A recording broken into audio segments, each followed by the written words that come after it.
Hi అండి అందరికీ. ఇవాళ మా ఇంట్లో చేసుకోండే చేపల ఫ్రై మీకు చూపిద్దాం అనుకుంటున్నాను. ఇది గడ్డి చేప అండి.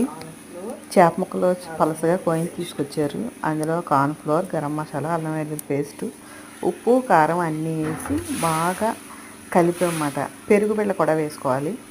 ఇందులో పచ్చిమిరకాయ పేస్టు, కారం తక్కువ వేసుకొని, ఎర్ర కారం తక్కువ వేసుకొని పచ్చిమిరకాయ పేస్టు కొంచెం వేసుకుంటే ఇంకా టేస్ట్గా ఉంటుందండి. ఏదైనా పచ్చిమిరకాయ వేసిన టేస్ట్ వేరుగా ఉంటుంది.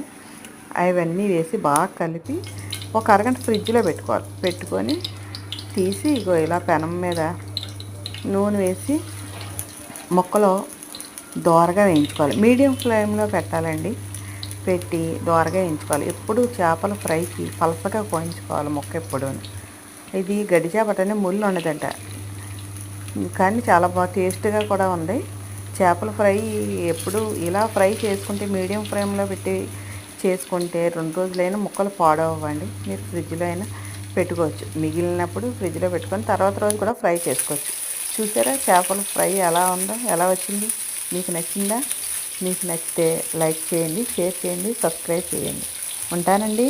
బాయ్.